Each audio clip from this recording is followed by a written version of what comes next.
I have been blessed in that I have had 50 years doing something that I have thoroughly enjoyed and I've been paid for it. How good can you have it? $25,000. I'm constantly looking for a contestant with whom I can get laughs. I had a dream about you, so I had to come down here. What were we doing in the dream? You were chasing me in the hayloft. Bob started his career in radio while he was still in college, and even though when you think of The Price is Right, you think of Bob, his big break was actually Truth or Consequences in 1956. Thank you very much, ladies and gentlemen. And I became the host of a national television show just overnight. It was the break of my lifetime.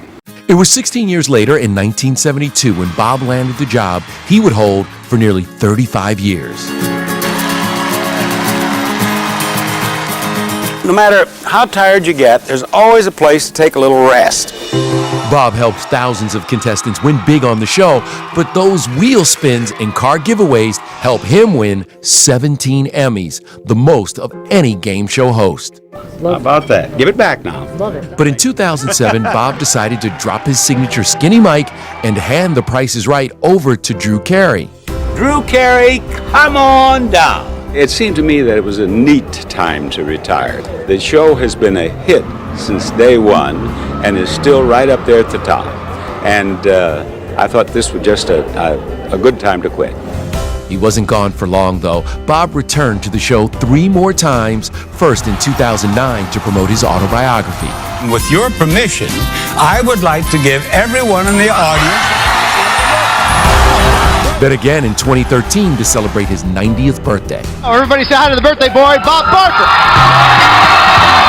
And finally, in 2015 for an epic April Fool's Day prank, taking Drew's place for a while before handing the reins back over. Here's your host, Drew Carey!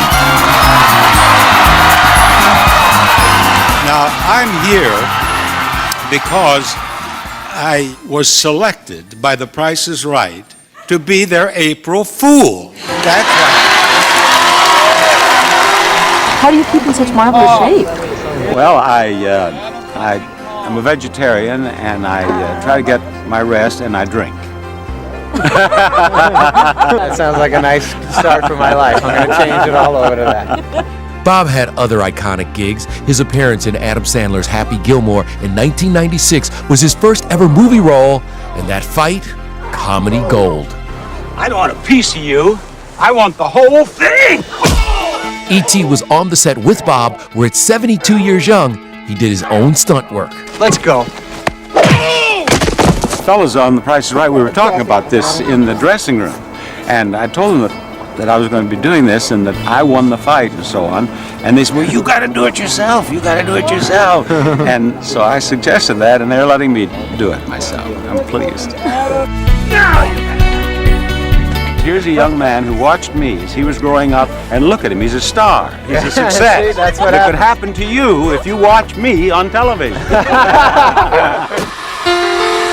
Bob went on to do cameos in other shows like How I Met Your Mother and Family Guy, and even dropped in on the Everybody Loves Raymond set for a gag. Brad? This is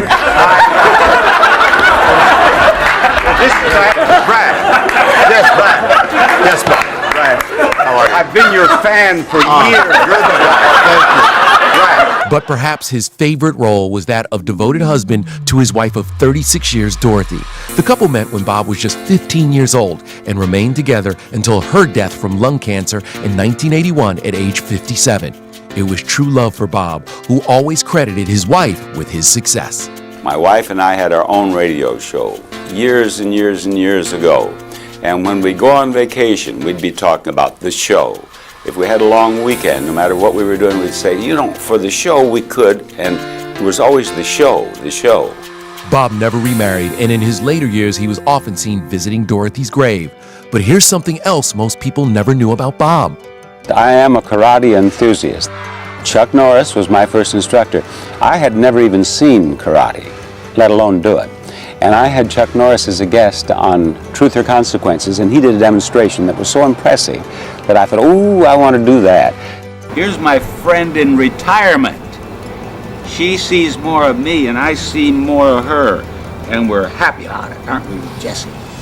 And while Bob's TV legacy is undisputed, he hosted everything from the Rose Parade to the Miss USA pageant and earned a Lifetime Achievement Award at the Emmys in 1999. I've thoroughly enjoyed listening to all of these nice things said about me. Things that in the past only I've said about me. Well, you can't get too many of them. He was also universally admired as an animal activist, using his platform to raise awareness with his famous sign-off. Help control the pet population. Have your pets spayed or neutered. That sign-off was immortalized by Eddie Murphy decades later in Shrek 2. I say we take the sword and neuter him right here. Give him the Bob Barker treatment. Well, I've always loved animals. I felt compelled to try to do what I could to change the situation. Bob took a hard stance when it came to fighting for the humane and ethical treatment of animals around the world. He was a vocal campaigner against all forms of animal cruelty and exploitation, protesting publicly on behalf of his four-legged friends. Release those elephants and let them go into a sanctuary. I would prefer that animals were not exploited in any way. Circuses, rodeos, movies, zoos, you name it. Now look up there and smile. There you are. We need more voices like mine, and we need more voices, period. I think that the fact that I have the opportunity to be with you on Entertainment Tonight is important. The fact that I have the opportunity to talk about animals to your vast audience is important. Bob even took on movie studios, demanding the ethical treatment of animals on set. No matter how cute and cuddly or large and majestic, Bob was their champion and made no apologies for it. You get the idea I have an opinion? You sure do. I'll tell you that much. You should see me when I get councilmen to listen. In his later years, Bob was plagued by health problems, including a torn ligament in his ankle, prostate surgery, and neck surgery. I had a carotid artery that had become blocked, and I had some surgery from which I've recovered very well, thank you.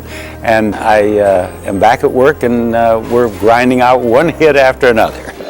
In 2015, he suffered a bad fall on the sidewalk outside his home. So I twisted and landed right over here, but my head was up on the cement, and so I cut my head all up and cut my knee and scraped it. Bob recovered from the scrapes and bruises and enjoyed relatively good health well into his late 90s. But we will always remember him for his warm smile and good nature and the happiness he brought to millions of fans. I've enjoyed the whole thing. I really have. Where am I going to be? I hope I'm up there looking down on the whole thing. I'd hate to think I'm looking up. I would like to have them remember me as a man who loved all living things and did all he could during his life to make ours a better world for animals, and at the same time did a lot of television shows.